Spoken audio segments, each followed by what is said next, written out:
Hello, guys. Welcome to part 3. I have a great news to announce. I just quit my job, so it's going to be a lot better. Because how is it going to be a lot better, Lorne? How is it going to be a lot better that you quit your job anyway? If I was Kayla, if I was a decoy, I would go and I would flip out and go berserk. I would go like, you quit your job, but how are you going to bring me a bracelet and pizza? That's what I would do if I was the decoy. That would be fucking funny. How is that a good, is it a lot better now that I quit my job? What's going to be better? Like, the relationship will blossom and I don't know. Fucking weirdo, Lord. Alright, let's get going. 1 hour recording and I did not even 25%. Can't believe you tried to tell me that who I could talk to and who I couldn't. That's pretty. So what are you gonna do now? Here she seems really concerned. Like, okay, you quit your job. What are you gonna do now? And you can feel Lorne kind of pre-planned his reply. So for him, I guess that was kind of the pill to swallow the discussion. Like, oh God, I have to call Kayla and let her know that I lost my job and that she's my girlfriend and I'm her boyfriend. That's a tough decision. That's a tough announcement to make. But I have a plan B, and listen to what his plan B is. Huh? Aw. What are you gonna do now? I have a job interview on Monday.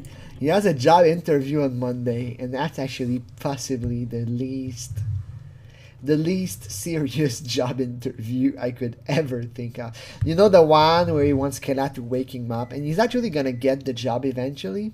That was my oven. You know, Lorne, an oven that people cook in? But eventually get that job, but the interview lasts like 15 minutes. So it's not really an interview. It's more like a meeting. And you know, in construction, I've worked in construction, you know. I was telling my story about how I worked like everywhere, like in a pharma, and I pulled the Lorne on that one. But basically, I work in construction. There's no interview. You just go there and you say, I have strong arm, you know, I'm Armstrong. And they ask your experience very quickly. Did you ever work there and there? And they don't actually check. Like if you say, yeah, I worked for 10 years on a construction yard, they don't actually check. They don't call your previous employer to ask. That's not how it works in construction. They just believe you. So if you say, yeah, I worked 15 years, I have a lot of experience driving a lol, and then you show on your first day and you have no idea how to drive a lol, you get fired. That's how they know if you're good or not. That's when they see you working.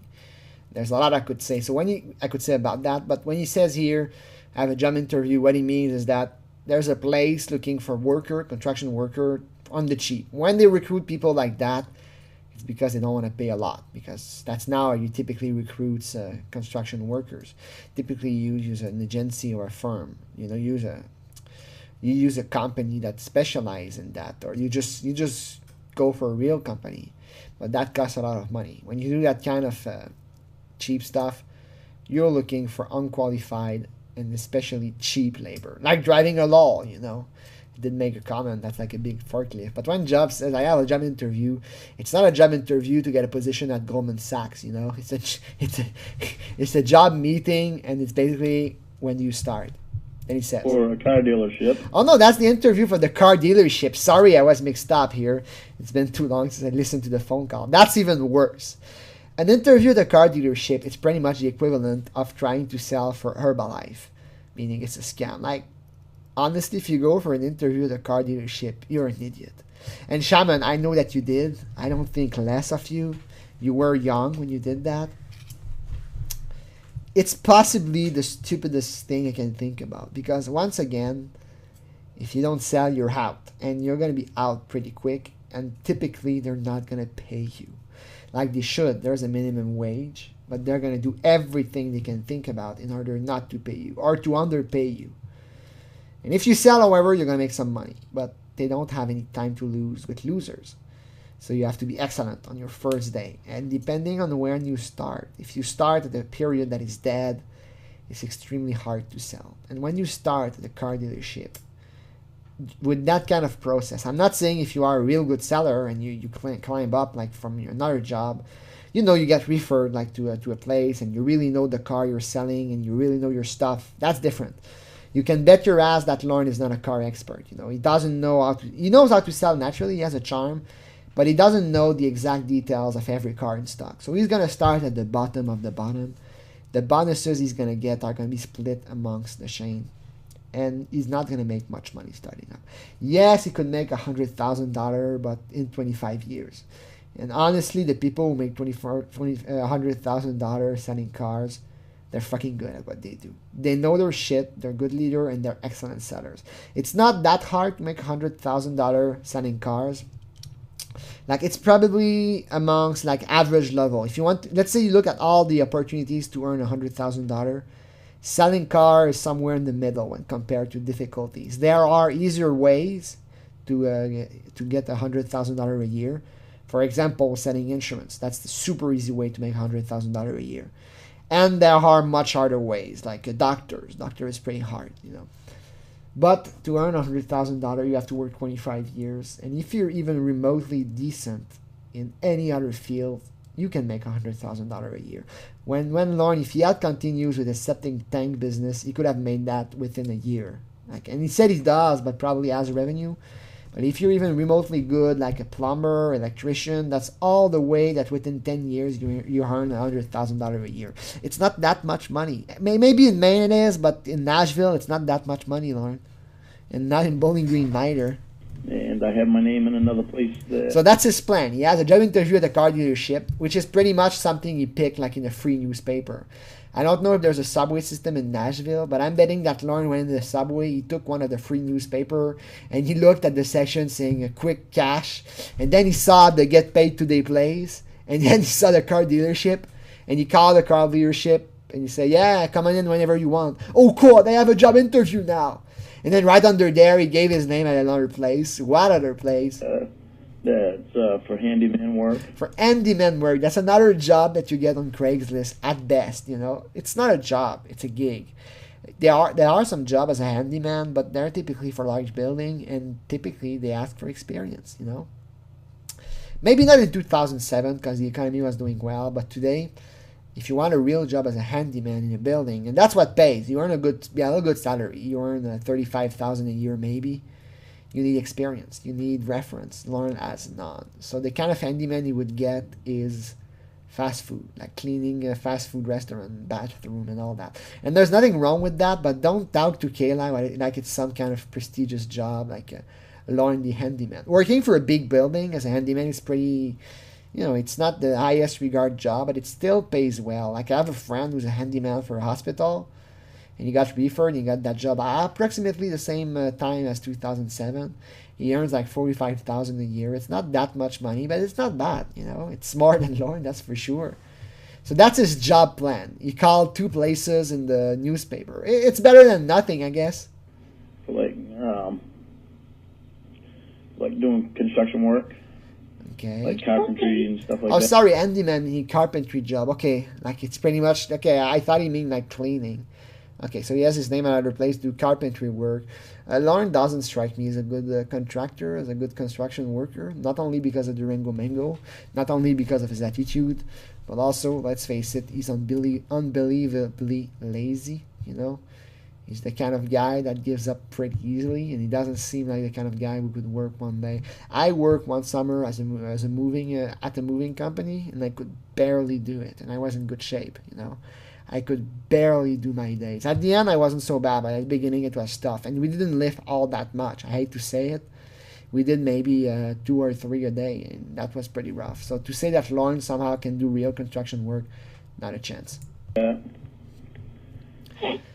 Cool. Cool. That's the cool, you know. 3 sentences, that's the cool. And the one for carpentry, that pays like $17 to $18 an hour. And he says that like it's some kind of good salary, like carpentry, $17 to $18 an hour.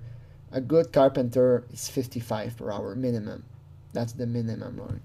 And there are some carpenters that charge like $70, $80 easily. When I work as an apprentice carpenter, Lorne, I was $45, and I charge that, and I bill that to the customer. So when you say $17, $18 for a carpenter, it's nothing. I don't know any carpenter that would work for $17, $18 an hour. Like the cheapest you can find are the guys that do like a little bit of everything, you know. There's an expression in French, but I don't know if there's one in English. Handyman, I guess. But basically some guy that says, You pay me per hour, I'll do whatever, you know. And somehow they are experts at everything. But those people, they do carpentry, electricity, plumber, everything. Everything you ask them, they're going to do. But typically, they do everything just not very well. So they're not very good at nothing, you know. Yeah, they do mechanic. They're going to fix your car, but not very well. They're going to take a lot of shortcut. They're going to miss a lot of stuff, and they might accidentally damage some other pieces. So when you order someone for $35 an hour, you get what you pay for. If you need some work done, get a professional. I'm not saying that because you know I'm kind of a guy that is quite frugal, and I'm cost effective. I'm what's the word? Pilgrim, something like that. But despite that, when you need to spend money, spend it. Like if you need, for example, let's say you need to install insulation in your house. Sorry, Durango Mango. Get a pro. Don't go for the cheapest software. Don't go for extra expensive neither. But don't go for some guy that does everything and charge $17 an hour. You'll get what you pay for. Trust me. Wow. Wow, $17 an hour. I wish the decoy would say, "Oh, that's cool. My dad does $170 an hour." He's a doctor. Imagine how Lorne would have felt like, "Oh, well, your dad doesn't have a penis. I do. Actually, your dad does have a penis. No, I'm jealous of your dad. Your dad can't be there when you deliver our baby."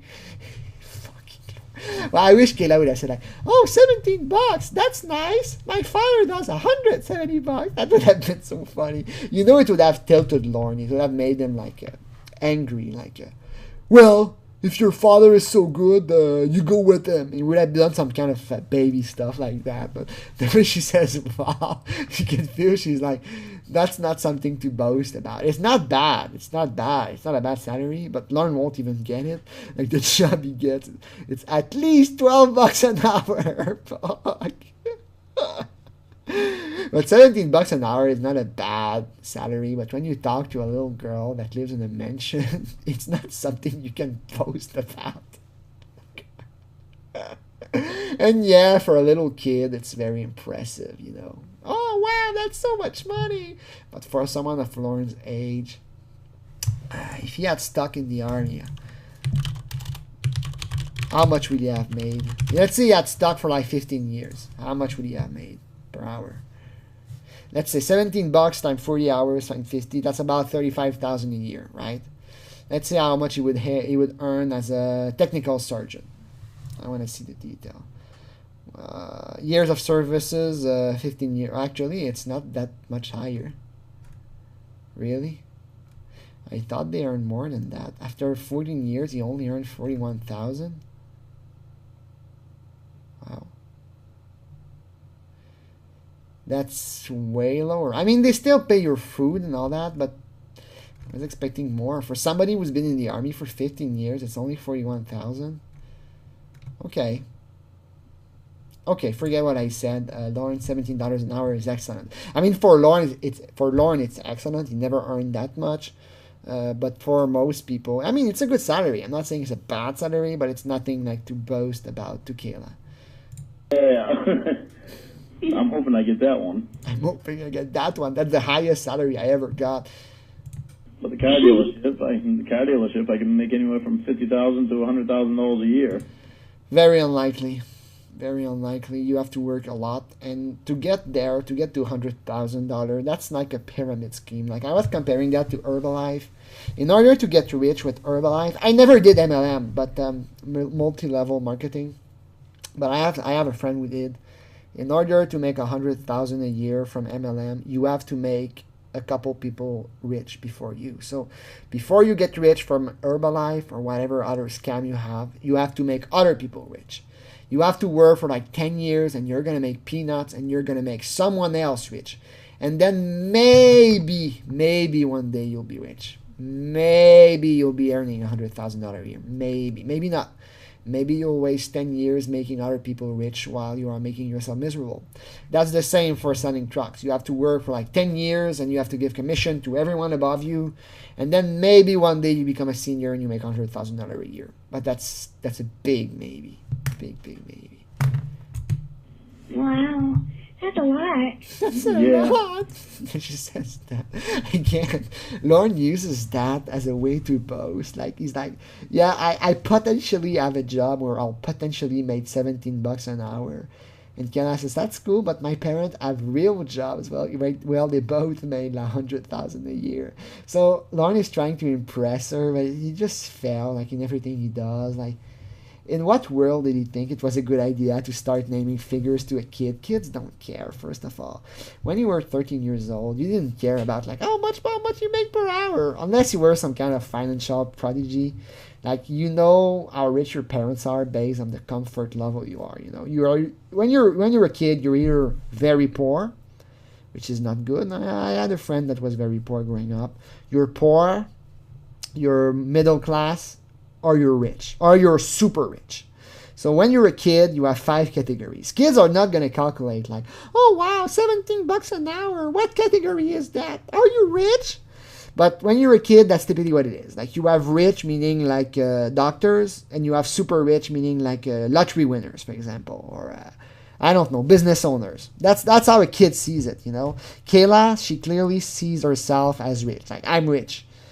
But she's not going to say, like, my parents earn $50 an hour, but they also get pension and benefits, and they get extra, and they get a... No. Kids don't think about that. So when Lorne starts naming figures like that, a real kid wouldn't think about it, wouldn't care about it. And that's what makes him so pathetic. He's trying to impress a kid. Like if at least he was trying to impress her with real stuff, you know, if he was like using real figures. He was like, yes, I work, I earn $18 an hour, but he doesn't even do that. It's just a figure. It's just hypothetical, you know. Like, oh yeah, one day I'll be a country singer and I'll tour the U.S.